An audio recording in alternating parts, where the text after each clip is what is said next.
The stars along the neutral rim had always been quiet.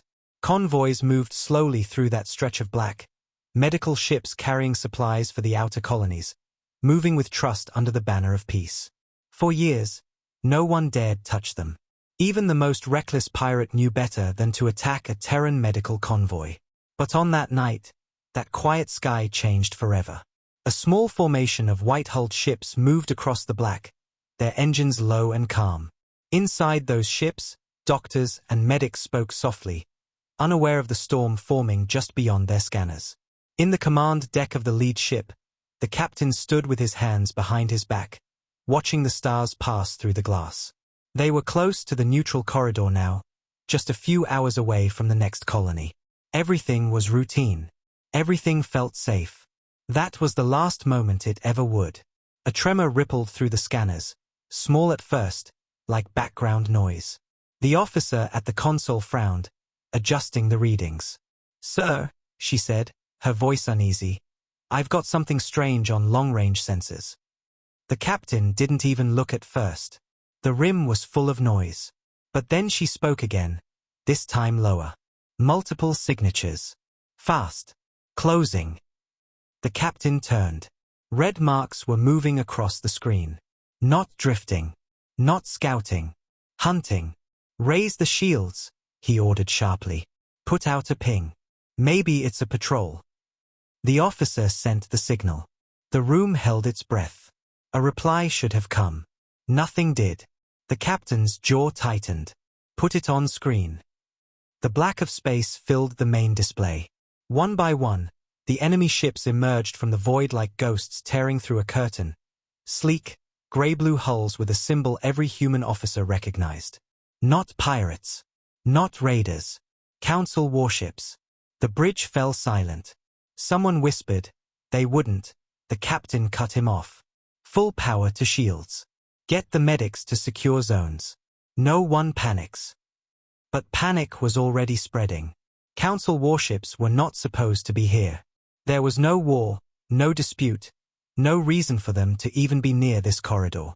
And yet they advanced without hesitation, without warning, their weapon ports opening like black eyes staring into the convoy. The captain sent a priority hail, his voice steady but burning inside. "This is a Terran humanitarian convoy. You are in violation of Galactic Treaty 41. Identify yourselves immediately." No response. Just movement. The red lights on the tactical display turned brighter as the enemy powered weapons. A chill ran through every person on that bridge. This wasn't an accident. This was deliberate. The captain's heart pounded as he opened an encrypted channel to Terran Command. "This is Convoy Sigma 7. We are being targeted by Council warships. Repeat, Council warships. No warning. No contact. Engaging shields now."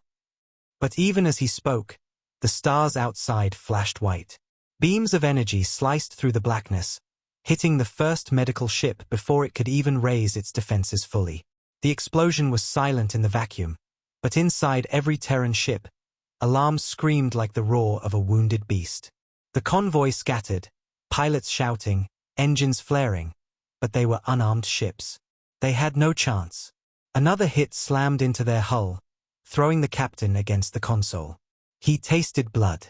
"Get distress out. Now," he shouted. "Get it out." The officer screamed, "They're jamming us." The bridge trembled as another blast shook the medical bay. A medic screamed over the internal comms, "We've got hull breaches. They're not aiming to disable, they're cutting through us." The captain knew what that meant. Council ships weren't trying to drive them away. They were trying to erase them. One by one, the convoy lights disappeared from the board. The last thing the captain saw before the glass shattered around him was the insignia of the Council ship drifting closer like a cold knife. And then everything went black. Light years away, on Earth, the transmission came through for only 6 seconds before it was cut off. Static, half a scream, and then silence.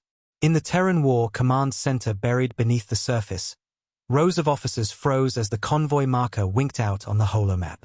For a heartbeat, no one spoke. The room filled with the steady beeping of dead signals. "Check again," someone whispered. It's a system glitch. But the techs already knew it wasn't. There was no glitch. The convoy was gone. A single blinking red icon remained on the board before it too faded into black. The director of the command center, an older woman with gray hair tied tight, leaned forward on the rail, her jaw set. "Pull the black box," she ordered. "Every packet, every signal, every whisper." A few minutes later, the audio filled the room. A captain's voice, choked by interference. "Council ships. They're firing. Not pirates. Not pirates." Then a burst of static. And then silence. That silence spread like a wave through the Terran command network. Colonies received the news and stopped their transmissions. Civilian traffic went quiet. Military channels went red. The quiet was not fear. It was something far older, far colder. It was the silence of a nation remembering how to wage war. In the council chamber, thousands of light-years away, the news had already reached them. A junior ambassador whispered to his superior, "They'll ask for answers." The superior, a pale-skinned member of a powerful race, forced a thin smile. "They'll protest," he said confidently. "They always protest.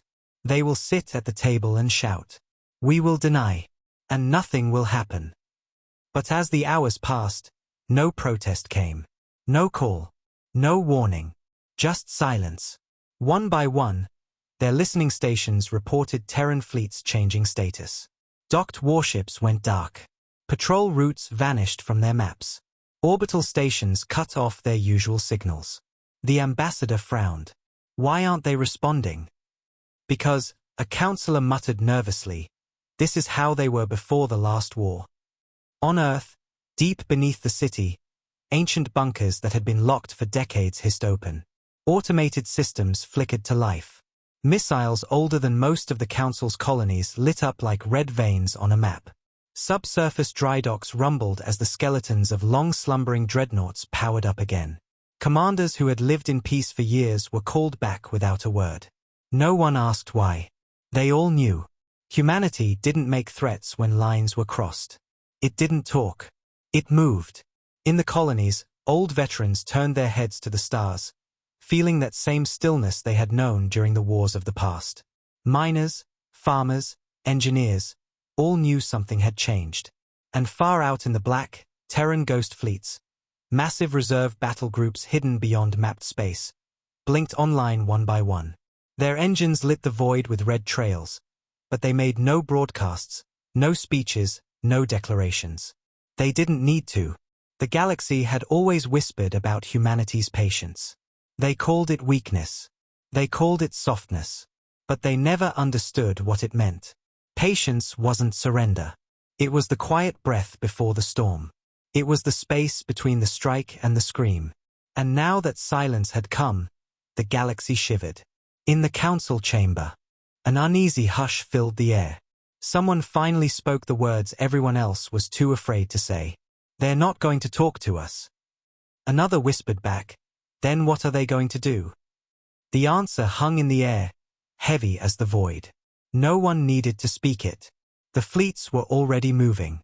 Humanity's line had been crossed, and there was no going back. The galaxy thought Earth would scream.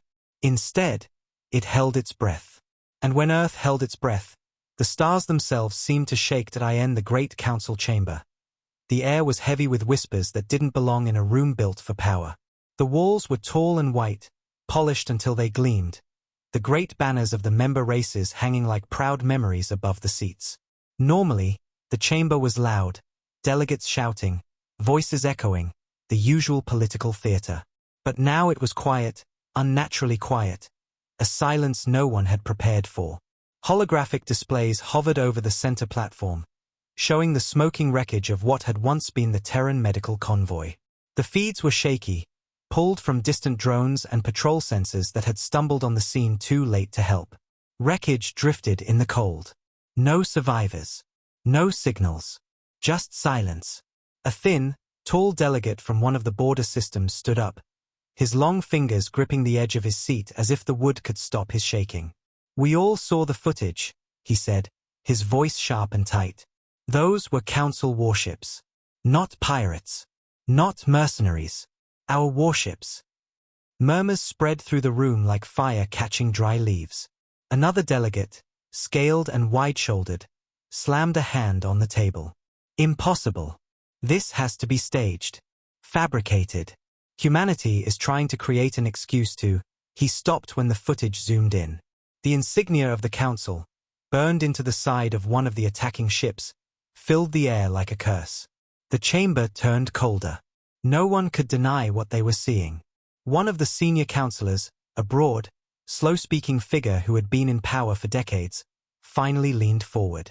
His voice carried through the chamber like the low growl of an animal that senses danger. Someone used our fleet. Someone attacked a Terran convoy. Another voice cut through the crowd, this one shaking but clear. Then you know what comes next. Everyone in that chamber had studied Terran history. They all knew what happened the last time someone fired first. Humanity didn't respond with words. Humanity answered with silence that made stars burn. A younger delegate stood, trying to calm the rising panic. We can fix this. We issue an apology. We say it was a mistake. A rogue commander.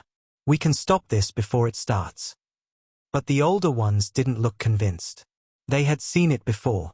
One of them whispered under his breath, "You can't stop a storm once it's moving." A nervous laugh broke from another corner. "It's just one convoy," a merchant delegate said. "They'll file protests. They always do. Terrans talk big, but they'll come to the table. They always come to the table." But even he didn't sound sure. That delegate had never lived through the old wars. He didn't understand the difference between talk and silence. The senior counselor raised his hand and the room went still. "Where is the Terran delegation?" he asked. The aide at his side lowered her eyes. They haven't answered any calls. Their channels are closed." A low, uneasy sound filled the chamber. The Terran delegation always answered. They might argue, might threaten, might posture, but they always showed up. Always. Silence was not their language unless they wanted it to be. "Have their fleets moved?" the counselor asked. A different aide hesitated, and that hesitation was louder than any words. "We've lost contact with their outer fleets. Tracking stations show nothing. No signals. No patrol updates. It's like they've disappeared." "Disappeared?" another delegate hissed. "That's not possible." But it was possible. Terrans had always been good at disappearing into the dark. They didn't need to shout to make the galaxy listen. They simply moved, and when they moved, things broke. The chamber erupted into arguments. Voices rose, old rivalries spilling into the open as fear stripped away their polished masks. One delegate shouted for immediate apologies. Another demanded to deny everything. Another screamed that Terrans were bluffing. But under all the noise, something far more dangerous was happening. No one, not a single soul in that room, could say for sure what Earth was going to do. A holomap flickered to life above the floor, showing the outer rim. For years, Terran movements had been steady and predictable. Patrol routes, colony transports, civilian shipping lanes. It was all part of the delicate balance that kept the galaxy calm. But now those lines were gone. Erased. Replaced by nothing but empty space. It wasn't the kind of empty space that came from weakness. It was the kind that came from planning. A predator's kind of silence. The senior counselor leaned forward, his hands steepled, his old eyes narrowing. "For decades, humanity has been patient," he said slowly. "We built this council on that patience. We made treaties on it. But patience is not infinite." Another delegate snapped. "Then what do you suggest?" "We surrender to them before they even speak." "No," the old counselor said. "I suggest you remember what they are capable of when their silence begins." Across the chamber, a tremor of unease ran through the ranks. They remembered the archives. They remembered the wars where humanity had fought entire coalitions and come out alive. They remembered the way Terran fleets didn't declare war. They simply appeared. They didn't issue ultimatums. They made examples. One delegate tried to laugh, but the sound died quickly. "They are just one species," he muttered weakly. "The council is bigger, stronger." But no one agreed. The last time someone had said those words, a dozen star systems had burned. A sudden chime filled the room. A communications officer rushed in, pale and sweating. "Counselors," she said, her voice trembling. "There's something you need to see." The holographic display changed again. Council intelligence feeds, long-range scans, and patrol data filled the air. Fleets that had been resting for decades, Terran fleets, were gone. Not destroyed. Moved. Ghost signatures trailed through the black. Engines burned cold. Their transmissions were dead. No negotiations. No threats. Just movement. Someone in the chamber whispered, "Oh no." Someone else whispered, "They're preparing for war." The senior counselor didn't blink. He just said, "No, they already have." Outside the chamber, stars burned on as they always had, but something in the galaxy had shifted. A single act of arrogance had crossed a line no one had dared touch for generations. And now, somewhere in the darkness of space, humanity was already moving toward the answer. It wasn't a question of if anymore. It was when on the dark side of Earth, far below the surface where no light ever reached, the war rooms were alive. They had not seen movement in decades. These halls were built for a war that had never come, carved in steel and silence, waiting like a weapon that refused to rust. The room was massive, stretching deep beneath the rock, filled with glowing tactical tables, walls of data streams, and the quiet hum of machines old enough to be legends. Men and women in dark uniforms moved like clockwork through the corridors, their faces calm, their voices low, their steps precise. They had trained for years knowing a day like this might come, even when the rest of the galaxy laughed at the idea. Humanity had always kept a blade hidden beneath its polite smile. And now, that blade was being drawn. The first transmission that reached Earth's command was only 6 seconds long. A scream, static, and the sound of metal tearing. After that, nothing. No signals. No survivors. No excuses. It wasn't pirates. It wasn't an accident. It was the Council. That was all they needed to know. The Supreme Defense Council had been called in less than 5 minutes after the loss. The commanders came in without shouting, without panic. They didn't need to be told what this meant.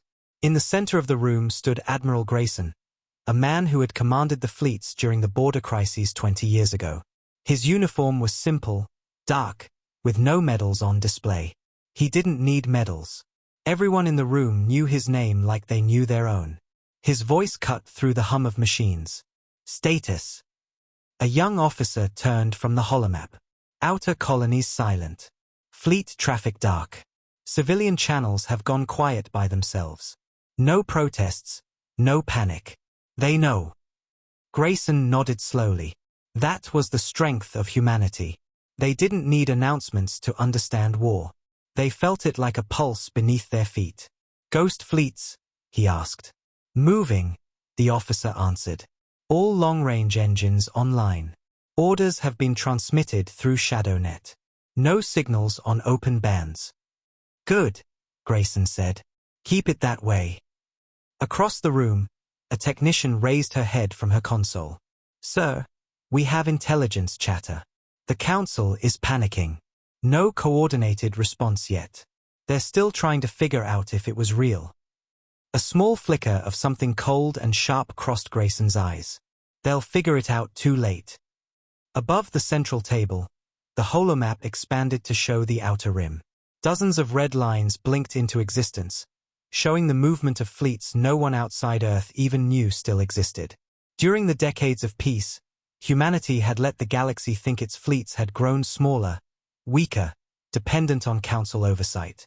But deep in the black, behind uncharted gravity shadows, those fleets had grown, not in number the Council could see, but in strength the Council could never match.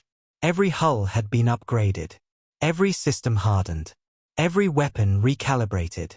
And now, with one order, they were moving. An older commander approached Grayson, her hair silver but her posture unshakable. "We both knew it would happen eventually," she said quietly. "They crossed the line. They always do." Grayson's jaw tightened. "They think patience means weakness." She nodded slowly. They'll learn the difference. He looked at the blinking lines on the holomap. Each represented a fleet with enough power to burn entire systems. Have all high command channels secured. No broadcasts. No official statement. Nothing at all, the commander asked. Nothing, he said. They don't deserve our words. They'll get our answer in fire. Around the room, silent nods answered him. There was no cheering, no shouting, no bravado. This wasn't a war born from noise. It was born from something heavier, something colder. Humanity didn't need to make speeches when their line was crossed. They simply acted. In orbit, above the night side of the planet, ancient shipyards began to light up one by one. The skeletons of massive dreadnoughts, kept idle in the shadows for decades, came alive with a low hum that echoed through the void. They had been built for peace but engineered for war, wrapped in secrecy, hidden from every satellite the Council had ever sent. Defense arrays uncoiled like sleeping beasts stretching after a long winter.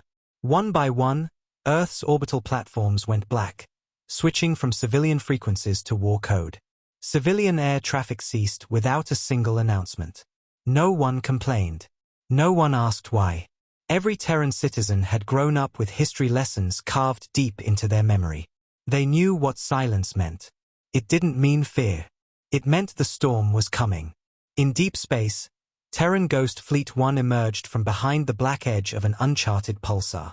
Their engines burned cold and blue, thousands of ships moving without broadcasting their position. Massive carriers led the way, their armored hulls reflecting the distant starlight.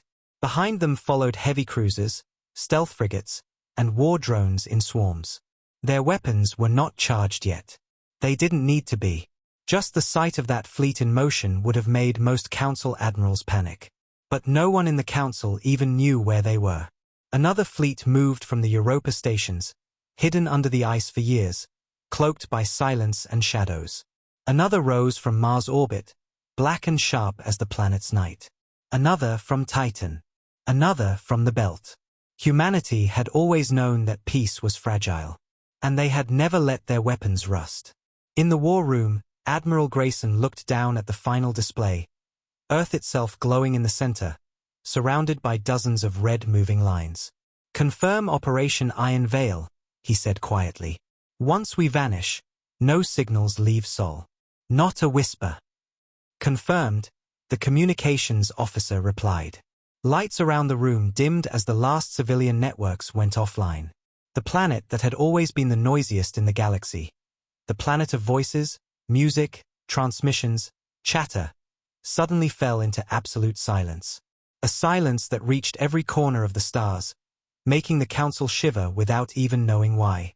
Somewhere far out on the neutral line, an old sensor station belonging to a border race picked up a faint, brief distortion in space.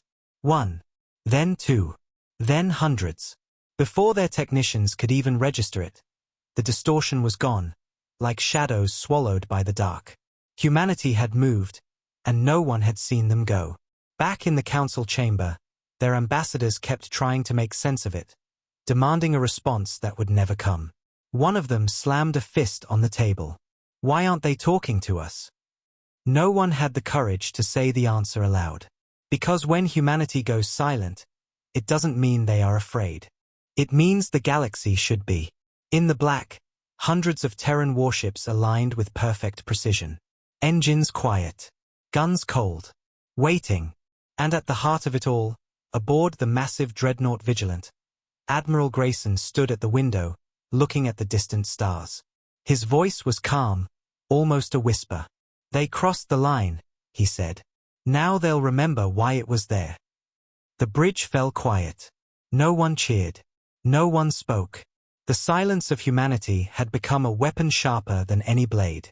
And soon, the galaxy would feel it. The Galactic Council chamber was not used to fear. It was a place of performance, of loud speeches and carefully calculated power plays, where politicians from every major species shouted about treaties and trade routes, not survival. But that night, everything felt wrong. The walls that once echoed with ego and pride now held a low, tense quiet. Delegates shifted in their seats, fidgeted with their robes, whispered too softly, all of them pretending they weren't terrified. But they were. They could feel it pressing against their skin like static in the air. They had crossed a line, and now every instinct screamed that something terrible was coming. The chamber's main display showed empty Terran space, black and silent. No patrol signals, no diplomatic channels, no chatter. Humanity had simply vanished. And that was worse than any fleet pointed at their borders. Because silence meant movement. Silence meant planning. Silence meant they weren't going to talk this time. The council speaker struck the desk with his staff, the sharp sound echoing through the hall. "Order," he barked, but his voice cracked slightly, and everyone heard it. This was a man who had survived 4 political coups. He didn't crack. But now, even he couldn't hide it. "We must establish the facts," he continued. "We do not know what they intend. We do not know." "Yes, we do," a delegate from a border world snapped, rising to his feet. His scales shimmered as he slammed a clawed hand on the desk. "We all know exactly what this means. I lived through the First Contact War. When humans stop talking, it's already too late. They are moving." A nervous ripple spread through the room. Another delegate, younger, tried to laugh, but the sound came out shaky. "This is different. That was decades ago. Humanity has changed. They're civilized now. They are part of this council." "They won't." "Civilized?" The old veteran spat back. "Civilized doesn't mean soft. You think those fleets disappeared because they trusted us? No. They disappeared because they were waiting for a day like this." A low, cold silence followed his words. Even those who didn't want to admit it knew he was right. Everyone in that chamber had access to the history files. They had seen the records of what happened the last time humanity was pushed too far. They had watched the footage of entire fleets burning quietly, without warning, without mercy. One ambassador from the inner core finally stood, trying to take control of the conversation. "We can contain this," he said, voice firm but thin around the edges. "We must issue a statement. Express our regret. Offer compensation.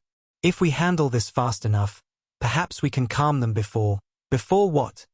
Another delegate interrupted harshly. "Before their fleets show up in orbit? Before they burn a path through half the sectors? They're not interested in apologies. They never are. When they're silent, it means they've already decided what to do."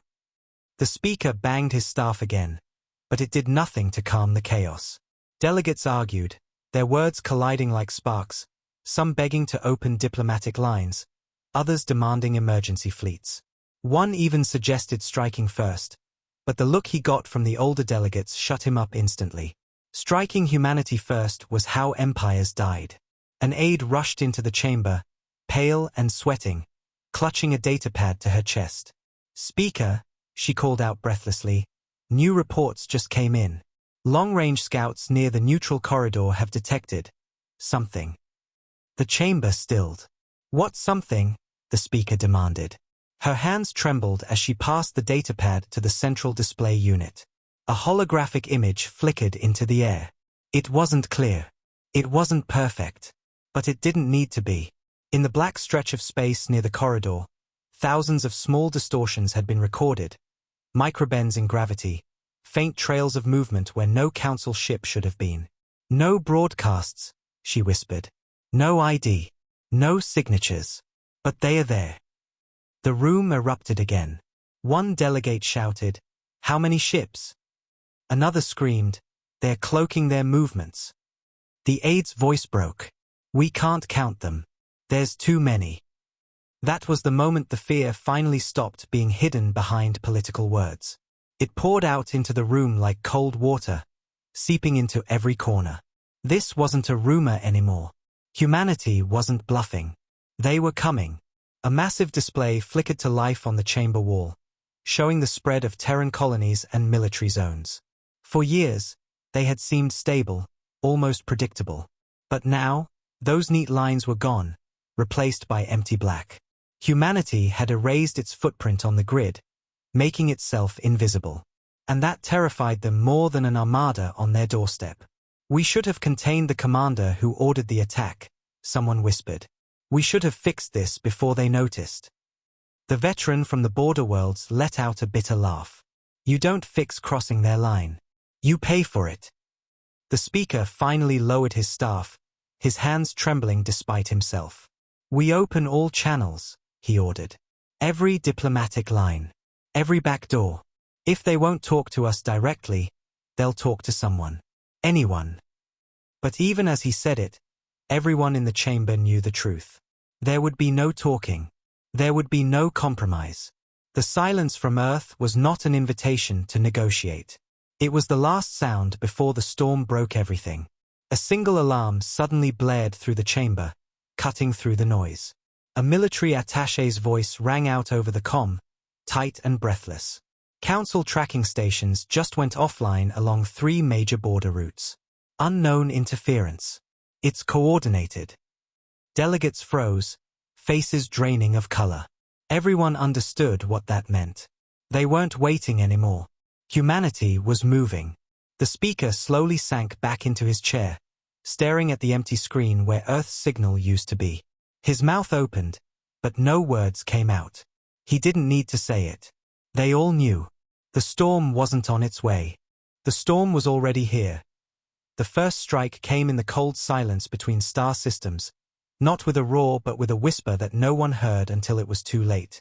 A border outpost belonging to one of the Council's strongest member races was manned by over 500 soldiers, equipped with defense arrays, auto-turrets, and long-range sensors. They believed they were untouchable, that no one would ever dare to breach their walls. But at 0300-hour station time, the sensors blinked once, then went black. There were no alarms, no warnings, not even a trace on their screens.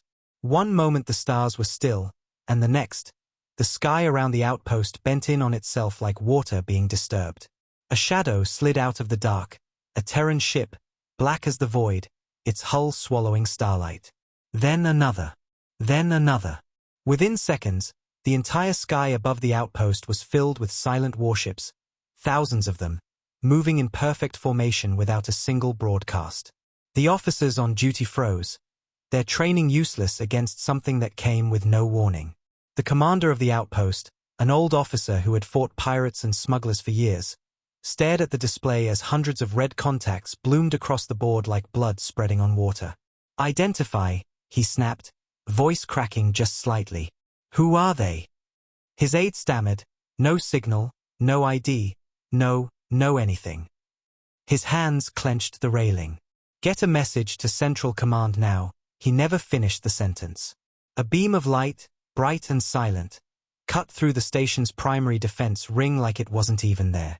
The entire outer wall of the station vanished in a flash of white, and the shockwave knocked every officer in the control room off their feet. Alarm screamed too late.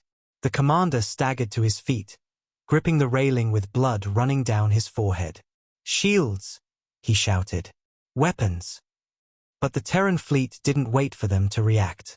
It moved like a predator that had already studied its prey 100 times before. Their first shots were surgical, command center, power nodes, communication arrays. Every system that could have called for help was erased in seconds.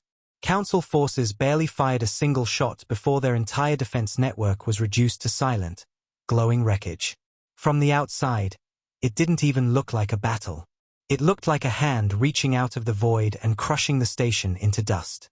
By the time reinforcements even received fragments of the distress signal, there was nothing left but a silent, spinning mass of twisted metal.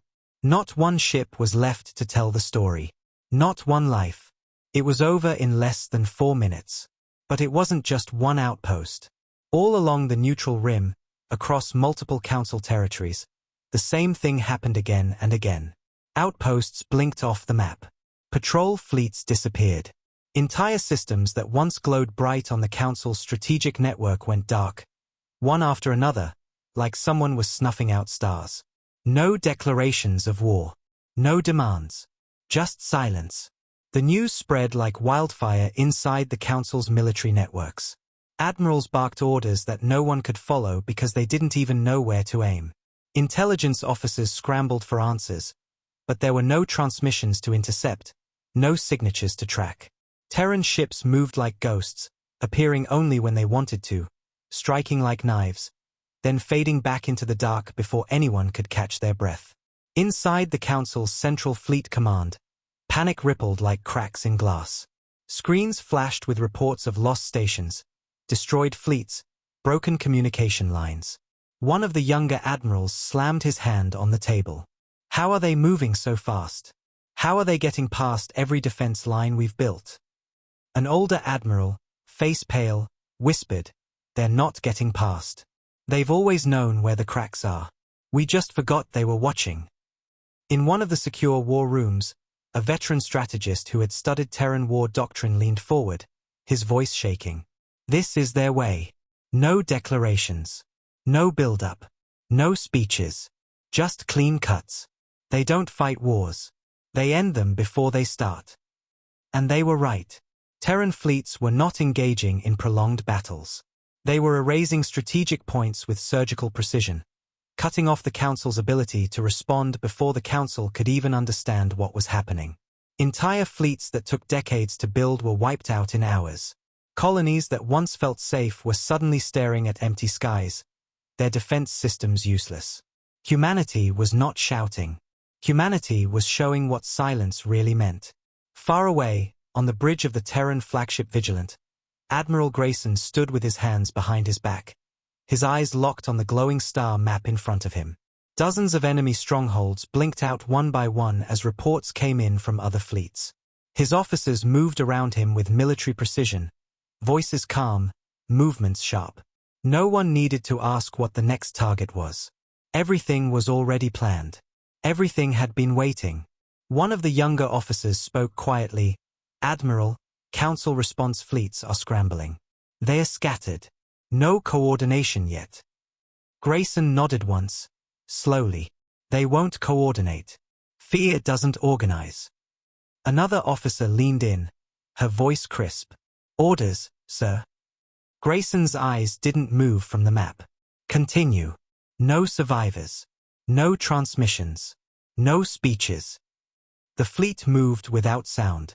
The galaxy would have expected Earth to rage, to scream, to threaten. But that was not how humanity responded when its line was crossed. Humanity didn't roar. It bled its enemies dry in the dark. Back in the Council chamber, alarms screamed across every channel. Red alerts flashed across the star map as more and more systems went silent. The speaker's voice trembled as he asked, "How many systems?" The intelligence officer whispered the number, and the room went colder than space itself. Humanity wasn't negotiating anymore. It was erasing everything the Council thought was safe. And this was only the beginning. Panic gripped the Galactic Council like a disease, spreading fast, silent, and merciless. In the Grand Chamber, the delegates who once spoke in arrogance now sat pale and silent, their eyes fixed on the holographic star map that no longer looked like a map of an empire but the aftermath of a storm. Entire sectors blinked red or black. Dozens of systems that had been alive with chatter, light, and trade were now nothing more than empty dots in the void. Reports came in faster than they could be read, but they all said the same thing: stations offline, fleets destroyed, no survivors, no messages. Humanity was cutting through the Council's military spine like a blade through soft cloth, and no one could stop them. The speaker slammed his staff against the floor, but this time it didn't command silence. It only echoed the fear already there. "This is impossible," he hissed. "No fleet moves like this. No fleet strikes this cleanly. They're not supposed to have this kind of reach." A delegate from a border world, his voice trembling, whispered, "They were never supposed to attack either, and yet here we are." Another delegate stood up, voice breaking, "We need to form an allied response fleet. Combine everything we have. Hit them with overwhelming numbers before they hit the core." But the admiral overseeing the Council's strategic network didn't even look up from his trembling hands. "You don't understand. We can't hit what we can't find. They're not coming at us from one direction. They're everywhere." On the holo display, red trails of Terran fleet movements blinked into existence across multiple sectors, but they didn't move like normal fleets. They didn't follow travel lanes or predictable routes. They moved through shadows, places the Council didn't even know could be used as jump vectors. "How are they doing this?" someone yelled. We mapped every corridor. They mapped it better, the old veteran delegate growled. You fools forgot who you were dealing with. Earth was born in war. They didn't erase their fleets. They hid them. The speaker turned toward the military command liaison. Deploy the core defense fleets, he barked. Every dreadnought. Every carrier. Lock the border down and hold position until we find their command ships. The liaison's face went pale as the screen flickered to life, showing the Council's core fleet registry. It was impressive. Thousands of ships, massive dreadnoughts, war carriers, strike cruisers. But before anyone could feel relief, the red alerts began flashing across the registry. Multiple core fleets already engaged, the liaison stammered. They're not waiting for us to move.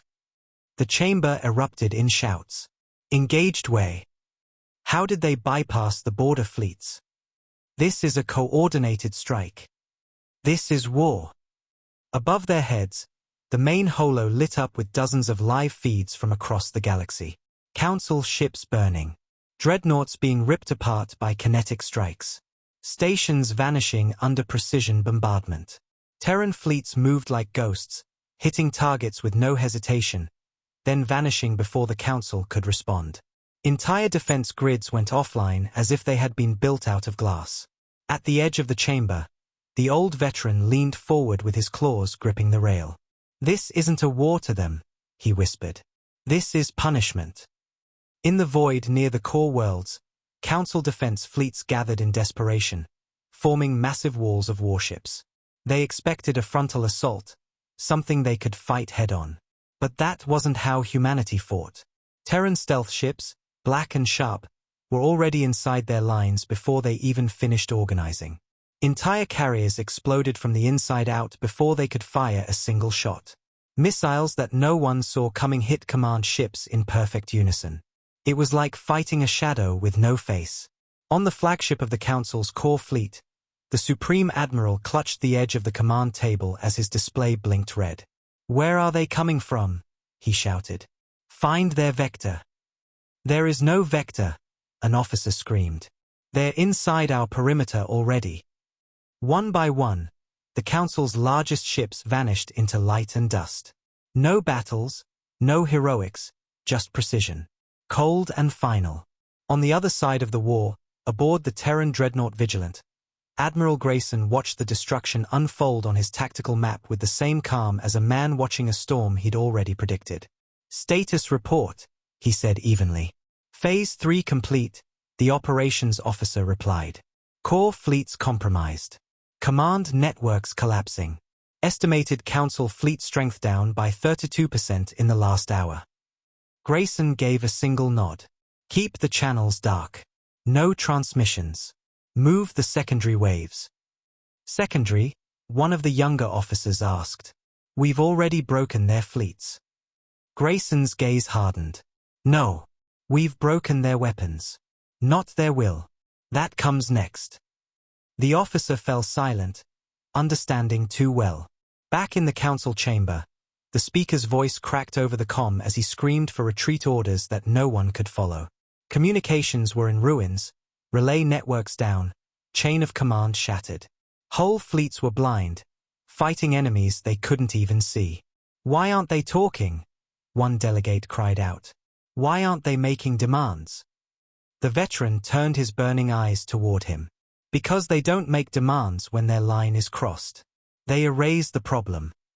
Just then, the chamber lights flickered, and the holomap blinked again. This time, Terran fleets weren't just hitting border stations. They were moving toward the Council's inner ring, the core worlds, the heart of their power. They wouldn't, a delegate whispered. They can't, they can, the veteran growled. And they will. And in that moment, the entire Galactic Council realized that the storm was no longer at their doorstep. It was already inside their house. Humanity was not just winning. Humanity was dismantling everything the Council had ever built. Not with noise. Not with negotiation. With silence, precision, and a fury colder than any fire the galaxy had ever seen. The Council's core worlds were supposed to be untouchable. For centuries, That belief had been a shield stronger than any fleet.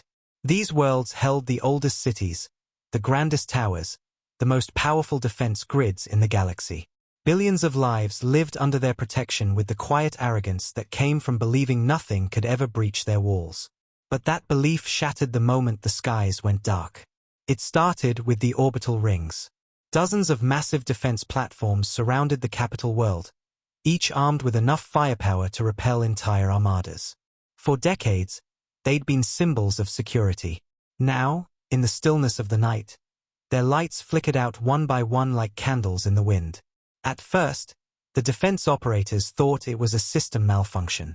But then came the distortion, shadows in the sky moving where nothing should move. They scrambled to power the weapons, but the command systems didn't respond. The Terrans had already taken control before anyone even realized they were there. And then the stars themselves began to disappear. Terran warships emerged from the void like blades, sleek, black, and silent, wrapping around the planet in perfect formation. No warning sirens. No announcements. Just the overwhelming, crushing realization that the enemy was already here. In the planetary command center, chaos erupted. Generals shouted orders that went nowhere. Defense networks were unresponsive, comm links were dead, and satellite arrays blinked into static. "Where are they?" one commander shouted. "We need coordinates." Another slammed his fist against the console. "There are no readings. It's like they're inside our systems already." Outside, orbital guns that once pointed proudly toward the stars turned inward, reprogrammed remotely. For a heartbeat, the night above the capital world was quiet. Then the guns fired. They didn't shoot at the Terrans. They shot at the Council's own fleets.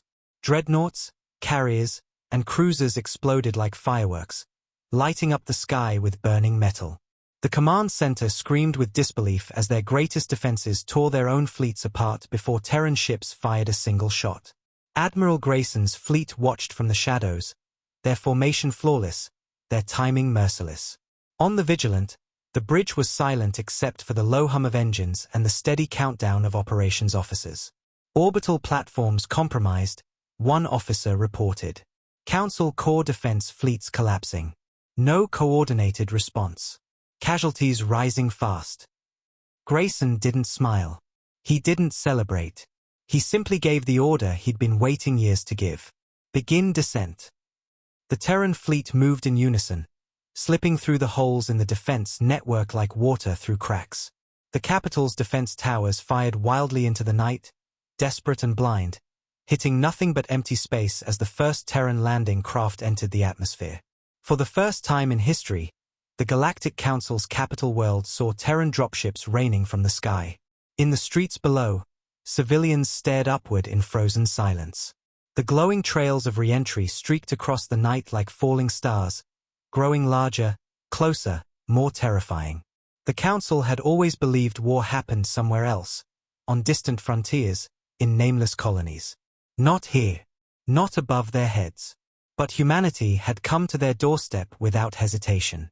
Inside the Council Hall, the delegates who had mocked Earth's warnings, who had voted to ignore their concerns, now huddled together in panic. The speaker screamed into a dead comm system, his voice breaking as reports poured in from across the planet. Sector 12 breached. Sector 9 in flames. Orbital command is down. The veteran delegate, the only one not shaking, stared at the collapsing holomap. "This isn't war," he whispered. "This is retribution." Outside the hall, the sky above the capital blazed with streaks of blue and white as Terran dropships pierced the clouds. Automated defense cannons activated, but they were too late.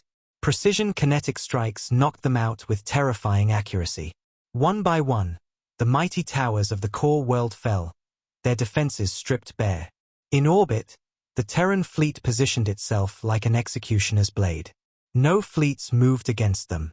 No reinforcements came. No one dared. On the ground, Terran soldiers stepped out of their drop pods with the cold efficiency of a machine that had been built for this exact moment. Their armor was black as the void, their steps synchronized, their visors glowing faintly in the rain of falling ash. The Council's elite guard, proud defenders of the capital, rushed into the streets. But their courage crumbled when they saw how many Terrans had landed. The soldiers didn't shout. They didn't taunt. They moved forward in silence, sweeping through the defenses like a tide. In less than an hour, the outer districts were under Terran control. In 2 hours, the central defense grid collapsed entirely. In 3, the council hall itself was surrounded. From his command chair aboard the Vigilant, Admiral Grayson received the confirmation from ground units. All primary sectors secured. Enemy resistance broken. Council hall perimeter contained. He gave a single nod. Maintain silence. No negotiations. No mercy. On the ground, council soldiers threw down their weapons, some crying, others too stunned to move. Delegates who once controlled star systems now cowered in the shadow of armored Terran troops. The speaker clutched the railing of the council chamber, breathing hard. "We can talk," he pleaded into a dead microphone. "We can fix this. We can." The doors exploded inward before he could finish. A squad of Terran soldiers stepped through the smoke, their movements calm and precise. They didn't say a word. They didn't need to. The sound of their boots against the polished floor said everything. The speaker fell to his knees. In all the wars the galaxy had ever seen, there had never been an invasion like this. No speeches.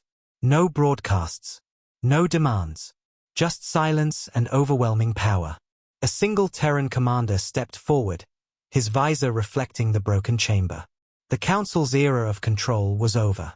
Humanity had drawn its line, and everything beyond that line was already gone. The Council Hall, once the most powerful seat of authority in the galaxy, lay silent under the weight of humanity's wrath. Dust drifted slowly through the air as the massive doors hung twisted and shattered, their proud golden crest burned away by the force of the breach. Terran soldiers moved like shadows through the chamber, their boots striking the marble floor with a steady rhythm that echoed like a heartbeat. The delegates, who once ruled through arrogance and fear, now huddled against the walls like cornered animals, their grand robes torn and their faces pale. The speaker, who had once declared that humanity would bow or break, was now on his knees in the center of the floor, staring at the black-armored Terran commander approaching him. No one dared speak. No one dared breathe. This was no negotiation. This was judgment. Outside the chamber, the city burned quietly. Columns of black smoke curled into the sky where the Council's defenses once stood, now nothing but twisted steel and fire. The orbital rings were under Terran control, their mighty guns turned outward, not against Earth, but against any force foolish enough to try to intervene. Across the planet, Council military outposts had fallen in near-perfect synchronization. Within a single day, the center of galactic power had been completely overtaken. Humanity hadn't just struck back. Humanity had erased the illusion of invincibility the Council had built for centuries. The Terran commander stopped just a few steps from the speaker. His visor reflected the broken chamber, the trembling delegates, the shattered ceiling, the burned banners. Behind him, 2 Terran soldiers set up a holoprojector. A flickering blue image filled the room. It was the emblem of Earth, the same emblem the Council had once dismissed as insignificant. The speaker's voice cracked as he finally dared to speak. You can't do this. There are rules, the Council." The commander's voice cut through the air like cold steel. The Council crossed the line. No shouting.